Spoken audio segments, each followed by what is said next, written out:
سدرۃ المنتہا۔ سدرۃ المنتہا کا ذکر واقعہ معراج میں ملتا ہے۔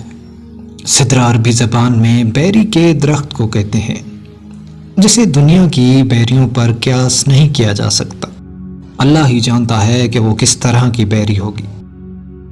اور منتہا کے معنی انتہائی آخری حد ہے، یا یہ وہ مقام ہے کہ جہاں سے آگے مخلوق کو جانے کی اجازت نہیں۔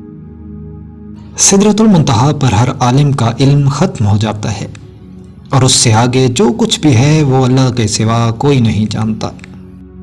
رسول اللہ صلی اللہ علیہ وسلم کے علاوہ کوئی بھی اس مقام کے آگے نہیں گیا۔ روایتوں سے پتہ چلتا ہے کہ سدرۃ المنتہا کے درخت کی جڑ آسمان میں اور پھیلاؤ 7ویں آسمان میں ہے۔ معراج کی رات حضرت جبرائیل علیہ السلام اور حضور صلی اللہ علیہ وسلم آسمان پر تشریف لے گئے، اور اللہ کے حکم سے ایک کے بعد دوسرے آسمان کی سیر کرتے ہوئے جب آپ صلی اللہ علیہ وسلم 7ویں آسمان میں داخل ہوئے تو سدرۃ المنتہا کا مقام آیا۔ وہاں ایک عظیم درخت موجود تھا جس کے پھل مقام ہجر کے مٹکے جیسے تھے اور ہاتھی کے کانوں کی طرح تھے۔ ہجر قوم عاد کی مملکت کا دارالسلطنت تھا، جہاں کے پتھروں اور پکی ہوئی مٹی کی مصنوعات بہت مشہور تھیں۔ 17ویں صدی میں شامل لبنان اور روم کے علاقوں میں ایک درخت پایا جاتا تھا۔ دنیا کی آب و ہوا اور کلائمیٹ چینج کی وجہ سے سال 1937 میں اس درخت کی نسل ختم ہو گئی۔ مورخین اور ماہر نباتیات نے اس درخت کی اونچائی 150 فیٹ اور گولائی 40 لکھی ہے۔ اس درخت میں پیدا ہونے والے پھل مٹکوں سے مشابہت رکھتے تھے۔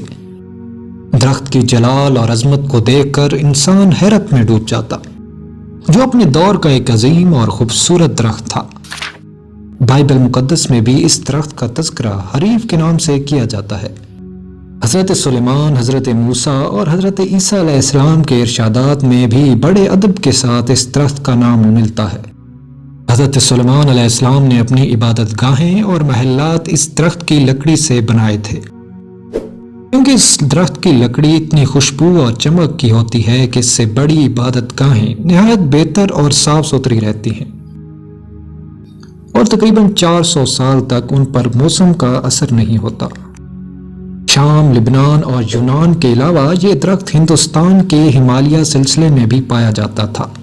اس درخت کو ہندوستان میں دیوتا کا درخت مانا جاتا تھا، اس لیے اس کا نام دیودار تھا۔ اسلام سے قبل عربی کتابوں میں بھی بیری کے درخت کا تذکرہ ملتا ہے۔ مختصر یہ کہ یہ درخت دور قدیم کا ایک اہم اور نایاب درخت تھا، اس لیے قرآن و حدیث میں سدرۃ المنتہا کو دنیا کے اس بیری کے درخت سے تشبیہ دی گئی ہے۔ لیکن سدرۃ المنتہا جو 7ویں آسمان پر موجود ہے، ان دنیا کے بیری کے درختوں جیسا بالکل بھی نہیں ہے۔ حضرت عبداللہ بن مسعود رضی اللہ تعالیٰ عنہ نے فرمایا کہ سدرۃ المنتہا 6 آسمان پر ہے۔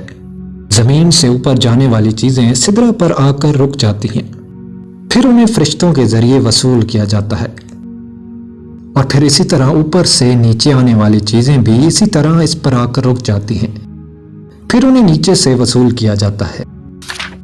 روایات میں ہے کہ سدرۃ المنتہا کے قریب ہی جنت الماوا ہے، جو جنت کا اعلیٰ ترین مقام ہے، اور یہاں قیامت سے پہلے شہیدوں کی روحوں کو ٹھہرایا جاتا ہے۔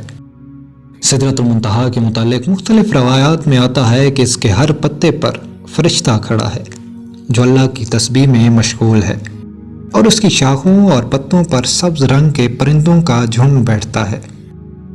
بعض علماء نے لکھا ہے کہ سبز رنگ کے پرندے دراصل انبیاء علیہ السلام اور اولیاء کرام کی روحیں ہیں۔ سدرۃ المنتہا جس کے تنے کی چوڑائی سال کے سفر کے برابر ہے، جبکہ ایک بہترین سوار اس کی شاخوں کے سائے میں تقریباً 100 سال تک سفر کر سکتا ہے۔